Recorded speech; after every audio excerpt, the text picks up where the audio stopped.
Bienaventurado el que lee y el que oye las palabras de esta profecía. El día de hoy estaremos mirando el libro de Apocalipsis. ¿Cuándo fue la última vez que leíste este libro? ¿Cuándo fue la última vez que lo estudiaste? ¿Que lo consideraste? ¿Que lo tuviste en cuenta?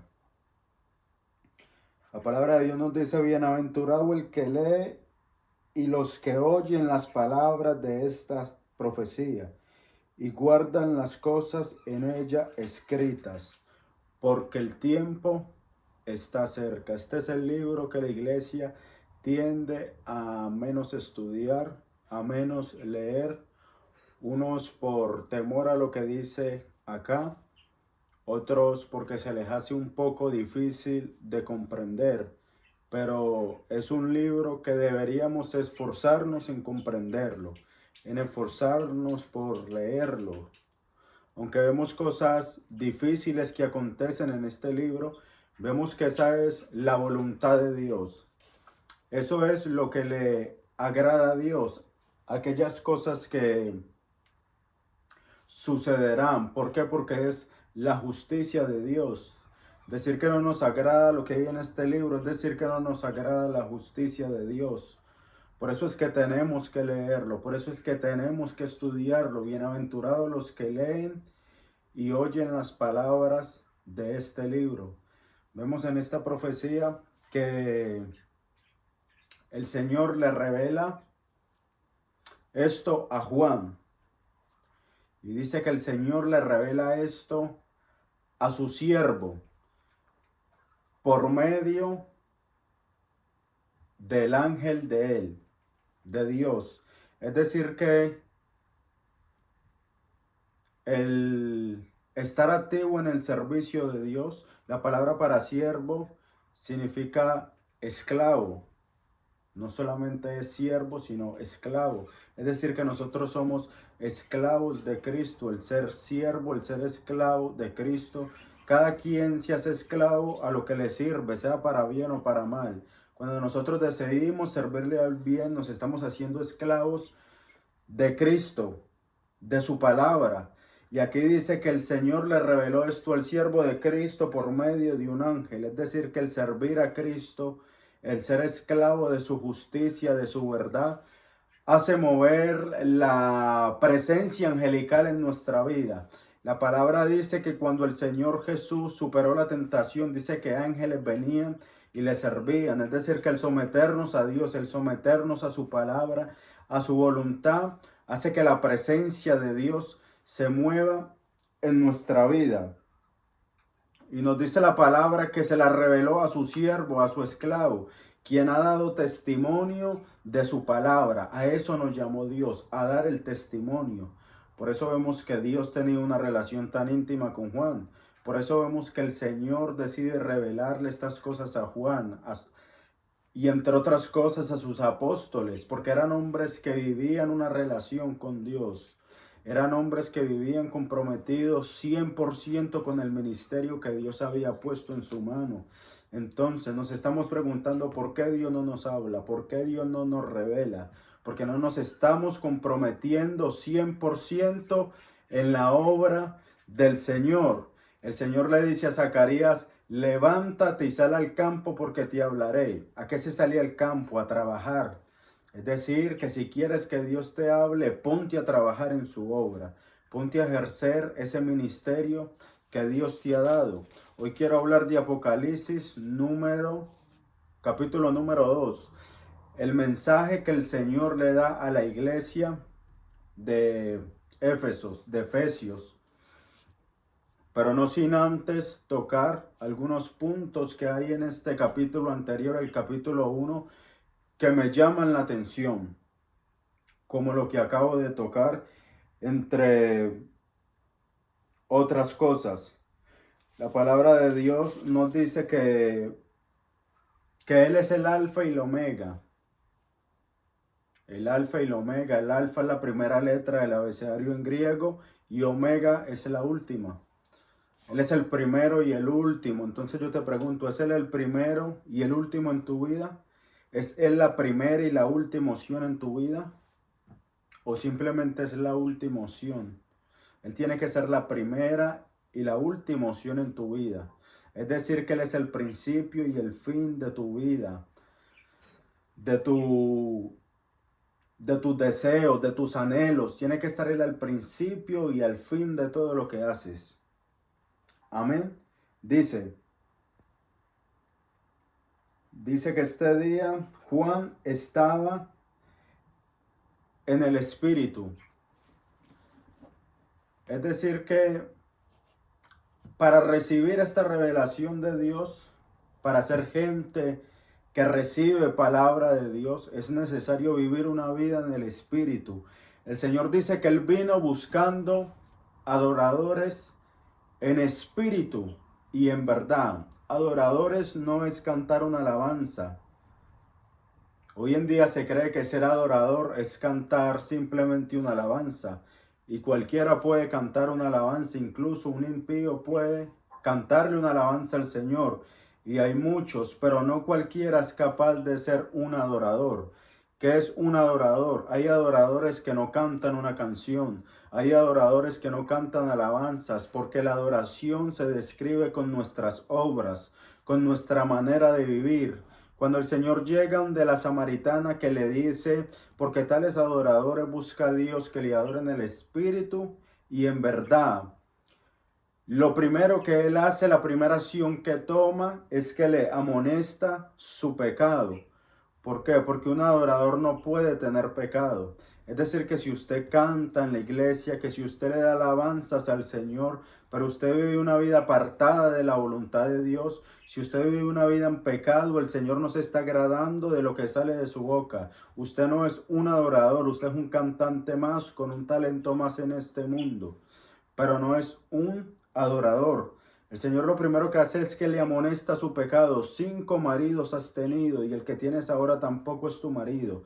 Para él hacer una adoradora la tenía que levantar de la situación en la que estaba. No podía hacerlo un adorador y permitir que siguiera en el mismo pecado. Y lo que hace la samaritana es que le pregunta, ¿en qué lugar debemos adorar? Y el Señor le responde, llegará la hora y ahora es donde ni aquí ni allá adorarán. ¿Qué quiere decir el Señor? Que la adoración no consiste en lugares. La adoración consiste en cada persona. Y le dice el Señor, porque tales adoradores busca a Dios, que le adoren en espíritu y en verdad. ¿Qué es en espíritu? Adorador es aquel que vive una vida en el espíritu, conforme a los deseos del espíritu, conforme a la voluntad del espíritu, el vivir en santidad, el vivir una vida apartado para Dios, el vivir una vida sometido a Dios y que es la verdad su palabra.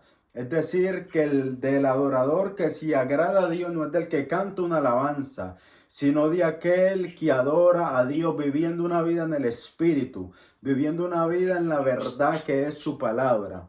Tenemos que vivir una vida conforme a la palabra de Dios. Tenemos que vivir una vida en el Espíritu si queremos ver la poderosa mano de Dios en nuestra vida. Y hay algo que me llama la atención, que cuando el Señor llama a Juan en esta visión, dice que Juan volteó a mirar atrás. Y lo primero que ve Juan no es al Señor Jesús. Dice que cuando Juan voltea a mirar atrás, lo que ve son 7 candeleros. Es decir, Jesús, el Señor Jesús lo llama y cuando Juan voltea a mirar no veía a Jesús, sino que había los 7 candeleros. Más adelante el Señor explica que estos 7 candeleros son las 7 iglesias. Y Juan cuando voltea a mirar a Jesús, que escucha la voz de Dios para verlo a él, no encuentra al Señor Jesús, sino que encuentra los candeleros. ¿A quién? A su iglesia. ¿Por qué? Según la tradición se dice que cuando un judío andaba por cualquier lugar que estuviera en Israel, cuando él volteaba hacia el templo, en cualquier lugar que estuviera se podía ver el candelero,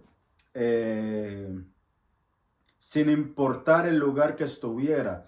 El candelero es cómo Dios se da a conocer a los hombres en la tierra, una forma de Dios manifestársele a los hombres. Y el Señor Jesús dice que el candelero es su iglesia. Es decir, que nosotros somos la manera de manifestar a Dios en la tierra. Dice que Juan voltea a ver y lo primero que ve es los candeleros. Y luego vi al Señor Jesús que se pasea en medio de estos candeleros. Que su presencia estaba en medio de estos candeleros. Es decir, que nosotros somos los encargados de reflejar al Señor Jesús. La gente no puede ver al Señor Jesús materializado en este momento, pero lo pueden ver a usted y me pueden ver a mí, que somos la representación del Señor Jesucristo. Por eso el Señor dice que nadie puede coger una luz y ponerla debajo de un almud, ni una ciudad abajo de un monte, sino que coge y la pone en el candelero. Y el Señor explica más adelante que esa luz que sale de ese candelero son las obras. Es decir que esa luz somos nosotros, pero la luz que sale del candelero son nuestras obras. Pero la forma en que brilla esa luz es por medio del aceite, porque sin el Espíritu Santo no somos capaces de reflejar esas obras. Sin el Espíritu Santo no somos capaces de demostrarle al mundo que el Señor Jesús está en nuestra vida. Es decir, que aquí en este libro nos confirma el Señor una vez más que por medio de cómo Él se da a conocer es por medio de su iglesia, por medio de usted y de mí. Por eso es que usted tiene que llevar una vida irreprensiblemente. Por eso es que usted tiene que vivir una vida en el Espíritu, sin importar dónde esté. Tiene siempre que reflejar a Dios, reflejar su carácter. Bendito sea el nombre de nuestro Señor Jesucristo. Dice también que el Señor ve el aspecto de... Juan ve el aspecto de nuestro Señor Jesús, su pelo blanco como lana, como la nieve, pero hay algo que me llama la atención, sus ojos como llama de fuego. ¿Por qué sus ojos como llama de fuego? El fuego es algo que se usa o que se usaba en ese tiempo también para purificar, para limpiar el oro, para limpiar todos esos objetos así, para sacarle lo que eran las imperfecciones, lo que es la escoria. Por eso es que dice que Él tiene ojos como llama de fuego, porque Él al que mira lo cambia, al que mira lo transforma, lo limpia, lo purifica. Al que mira, Él no puede volver a ser igual. Por eso cuando Pablo se encontró con el Cristo resucitado, nunca más volvió a ser el asesino que era. Por eso cuando Pedro se encontró con el Cristo resucitado, nunca más volvió a negar su nombre. Y por eso cuando muchos hombres se encontraron con este Cristo, nunca más volvió a ser el mismo. ¿Por qué? Porque todo lo que mira lo cambia, lo transforma, lo purifica, lo perfecciona. Por eso es aquel que tiene ojos como llama de fuego. Quiero entrar al capítulo 2. La carta a Éfeso. Empieza diciendo: escribe al ángel de la iglesia en Éfeso, el que tiene las 7 estrellas en su diestra y el que anda en medio de los 7 candeleros de oro, dice esto. Éfeso es aquel lugar donde había el gran templo de la diosa Diana. Ese templo era una de las 7 maravillas del mundo antiguo. También era conocido por los efesios Grámata, que eran sus amuletos y los libros de hechicería, de brujería. Por eso vemos que cuando Pablo va a predicar allá, aquellos que se convierten lo que hacen es que llevan a quemar sus libros, lo que equivale a una gran suma de dinero. Es decir, que los efesios nacieron de una negación totalmente a la brujería, de una negación totalmente a todo rito que se practicaba en este lugar. En este templo se veía prostitución ritual, que era donde se prostituían para ofrecerle eso como agrado a su Dios. Era una ciudad que se veía favorecida por vender cosas en cuanto a su Dios, objetos de plata. Y por eso vemos también que en los hechos se buscan un gran problema. Estos hombres que van a predicar la palabra, porque les afectaba directamente a los efesios que estuvieran predicando palabra, porque era pérdida para ellos, era pérdida para sus negocios.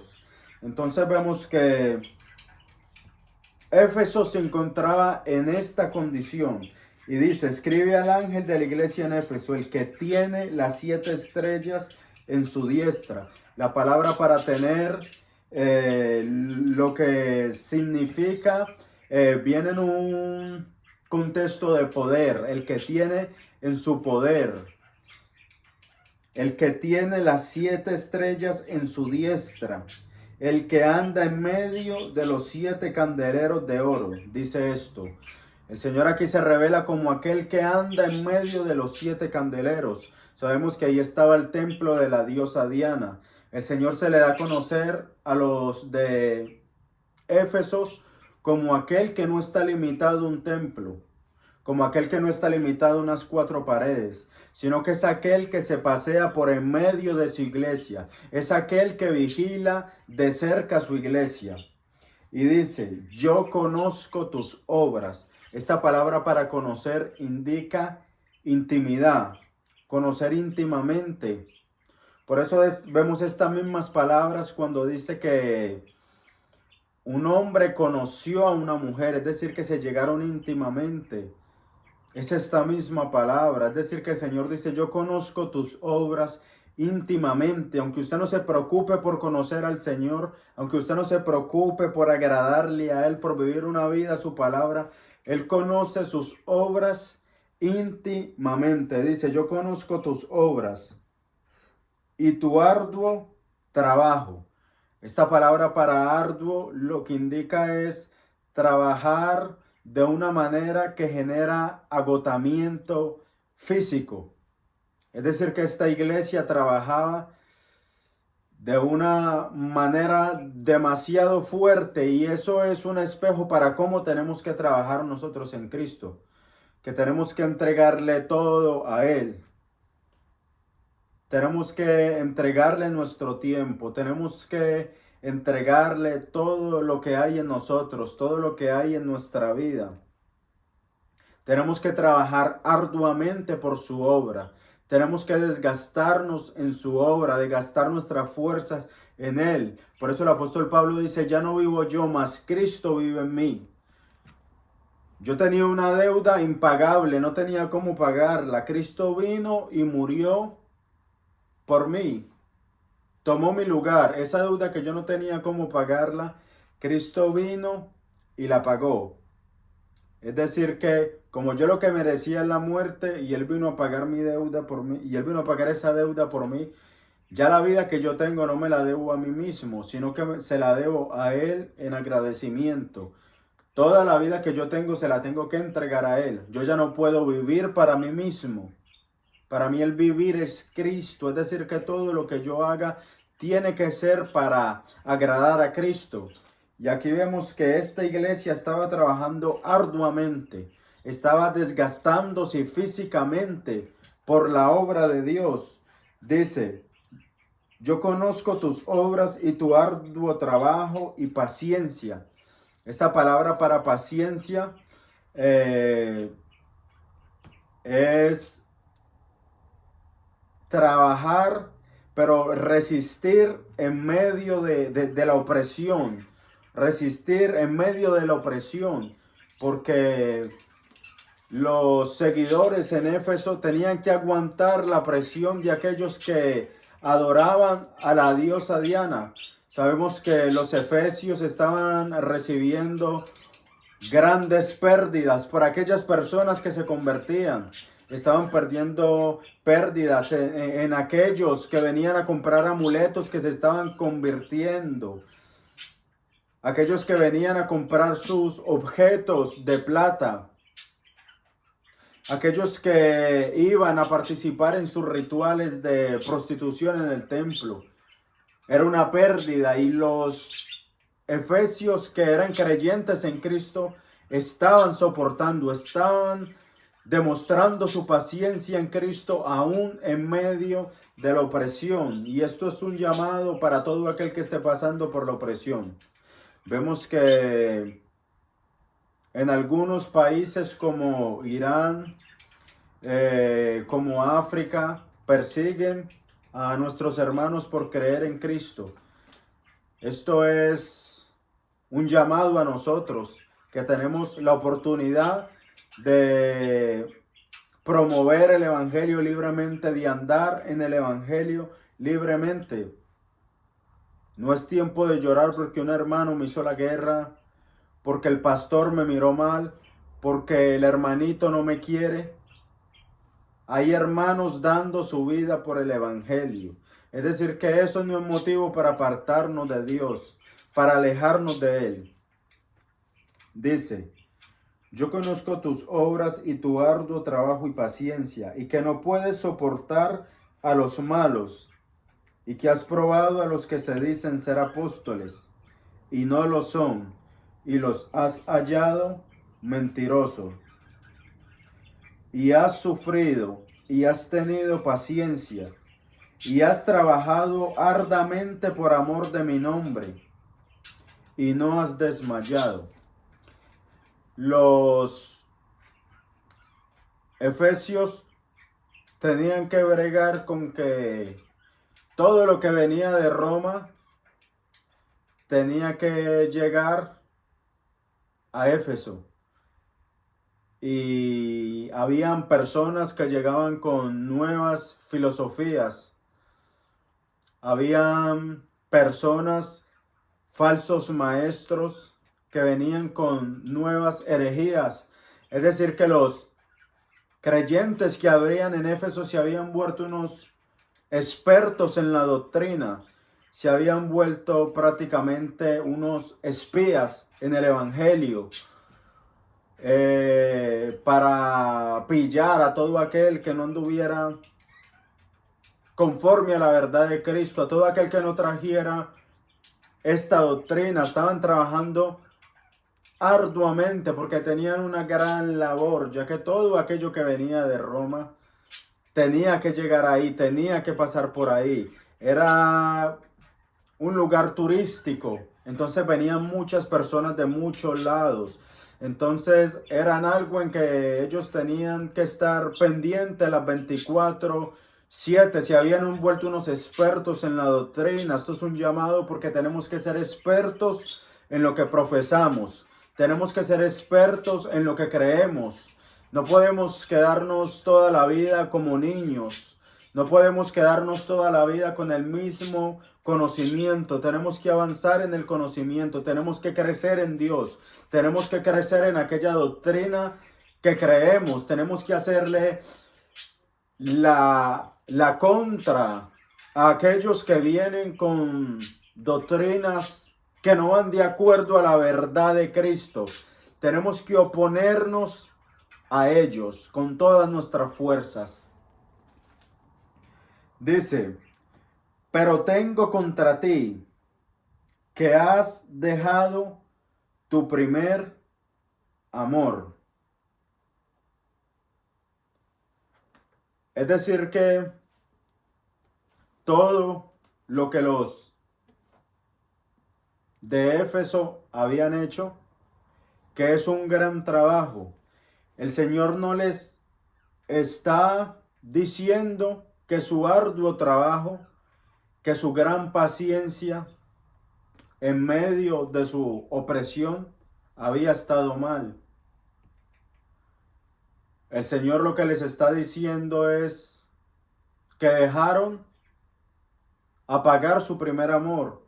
No les está reprochando lo que les dijo. Es necesario hacer una cosa sin dejar de hacer la otra. Porque hay quien dice, al final de nada sirve guardar la doctrina. Al final de nada sirve aguantar, tener paciencia en nuestra esperanza bendita. Pero el Señor no les está reprochando eso. El Señor lo que les está reprochando es su amor. Estuvo bien lo que ellos dicen, lo que ellos hicieron. Estuvo bien todo aquello que ellos demostraron, toda su paciencia, todo su celo por la doctrina de Cristo. Pero estuvo mal el amor. No estuvo mal. Lo que pasa es que de nada nos sirve desgastarnos en eso si no tenemos amor. Igualmente, no nos conviene tener amor si no tenemos lo otro, porque todo debe ir acompañado de la mano. Es decir que tenemos que estar ocupados en nuestra vida, en tener esas dos cosas avivadas en nuestra vida. Tener avivado ese celo santo por Dios, pero también nuestra pasión por Dios, nuestro amor por Él. No dejar que ese primer amor se enfríe. No dejar que las obras que hagamos por Él nos hagan perder nuestra relación por Él. Tenemos que mantener una relación viva, tenemos que mantener una relación avivada con nuestro Dios. Yo te pregunto, ¿tienes tu relación avivada con Dios?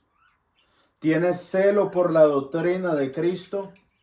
Es necesario que la iglesia de Dios en estos últimos tiempos esté caminando de acuerdo a estas dos cosas: el celo por Dios, trabajar arduamente por su obra, tener paciencia a pesar de las opresiones que se está levantando, pero sobre todo no perder ese primer amor, mantenernos siempre en esa intimidad con Dios, buscar tener esa relación activa con Él.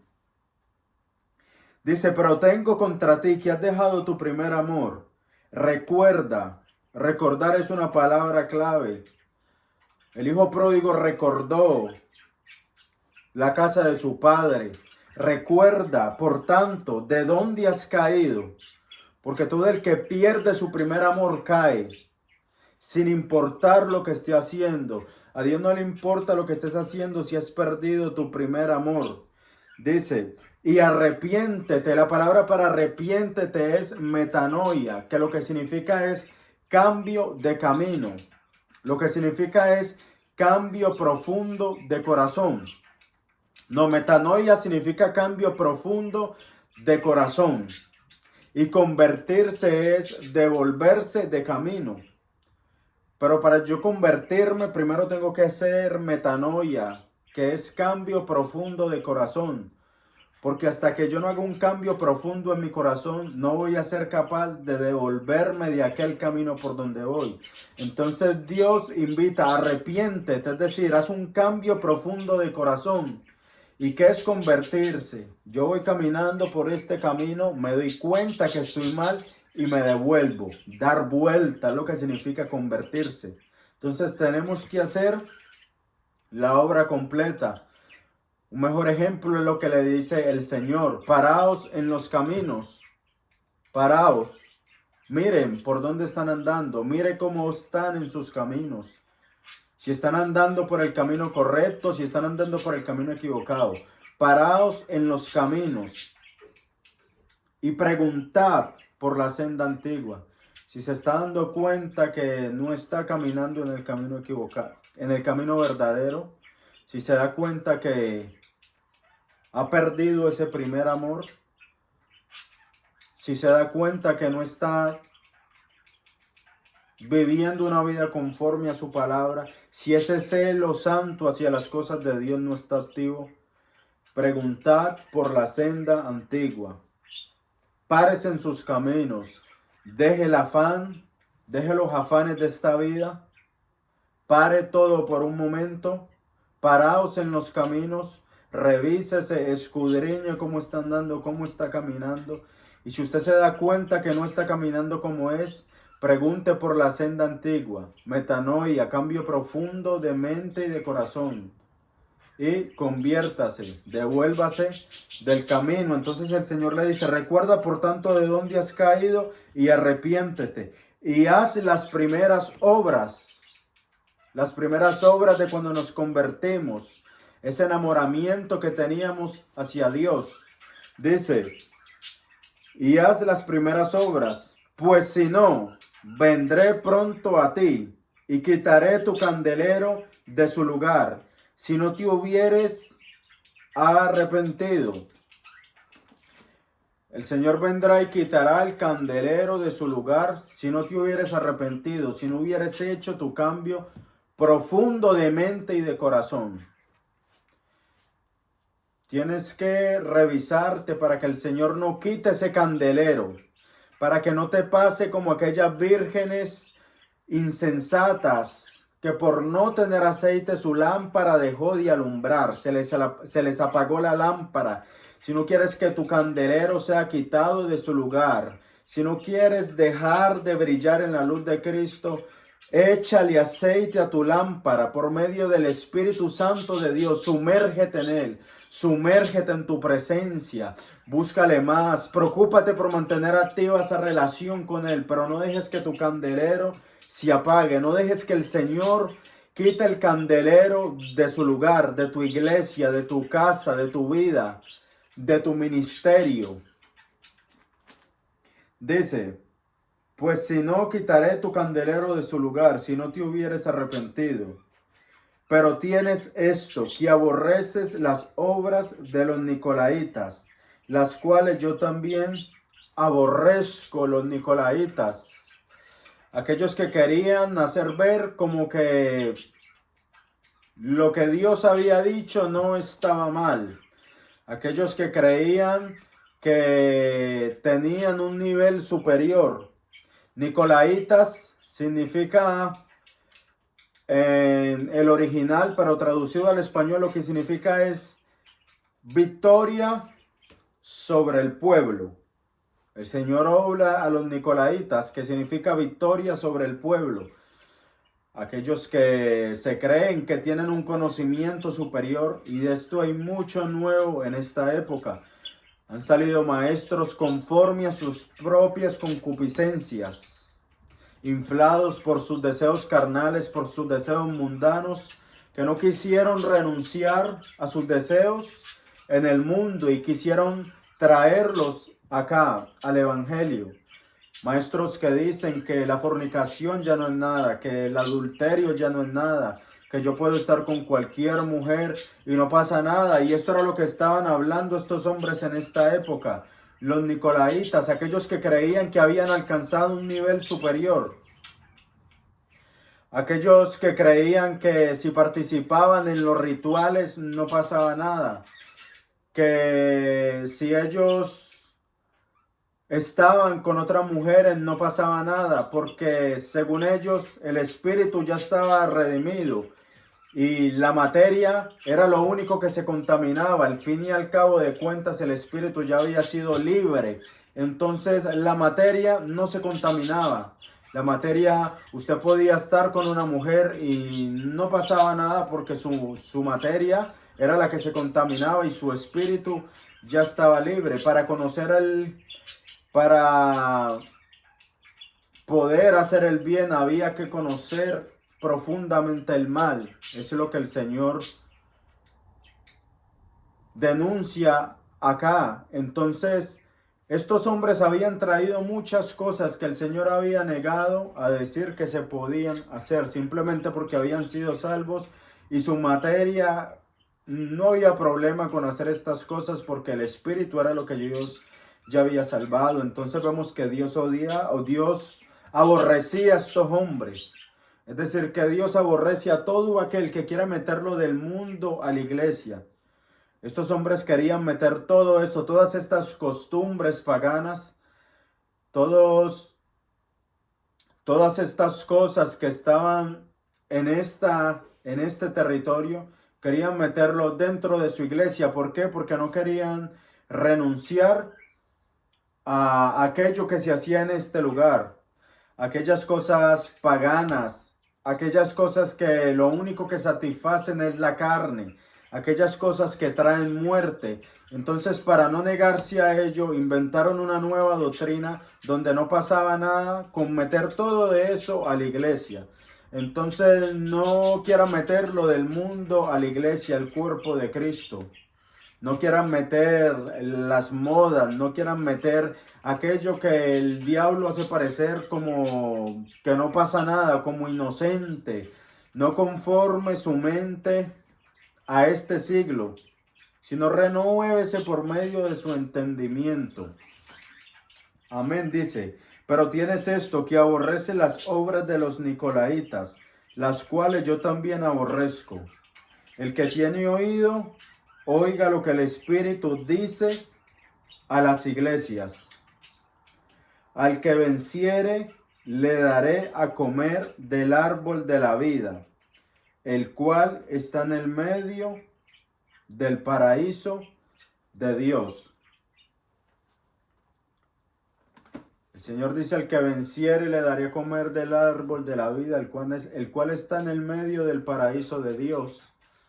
En este templo que había en Éfeso, de la diosa Diana, de la diosa Artemisa, había un árbol, el cual servía como asilo a los delincuentes, y decía que aquel que tocara el árbol, el Señor, la diosa Artemisa, le protegía desde ese momento. Todo aquel que viniera a tocar ese árbol, que servía como asilo para los delincuentes. Sin embargo, el Señor dice: al que venciere, le daría a comer del árbol de la vida, el cual está en medio del paraíso. El Señor lo que les da a entender que aunque allá hubiera un árbol que según ellos daba protección a todo aquel que lo tocara, el Señor tiene el árbol de la verdadera vida. Del Señor es el poder. En el Señor está el quitar la vida, el tomarla, el ponerla.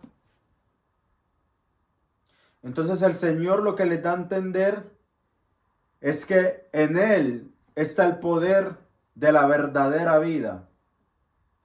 El Señor está animando a esta iglesia a que no se contaminen con aquellas cosas, pero a que no dejen que eso haga enfriar su amor, ya que de Él recibirán la verdadera vida. De Él recibirán la verdadera redención. En Él está la verdadera seguridad. En Él está la paz eterna.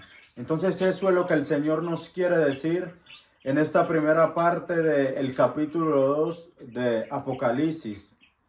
Este mensaje a la iglesia de los Efesios, que no es simplemente para esta iglesia, sino que es para todas las iglesias de todos los tiempos que se haya encontrado, que se esté encontrando y que se vaya a encontrar en esta situación. Situación en la que trabajaban arduamente, pero que su amor se había enfriado. Habían dejado perder su primer amor. Lo habían hecho a un lado, estaban tan ocupados en la obra que habían hecho a un lado el primer amor. Y no está mal el trabajar sosegadamente por la obra, pero no podemos hacer una cosa y dejar de hacer la otra. Tenemos que hacer las dos al mismo tiempo. Entonces preocúpate por tu relación con Dios y preocúpate por tener un celo santo por su obra.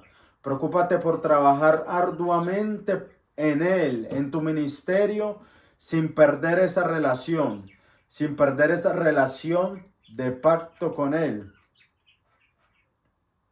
Entonces, aquí les dejo y hasta la próxima. El Señor les bendiga.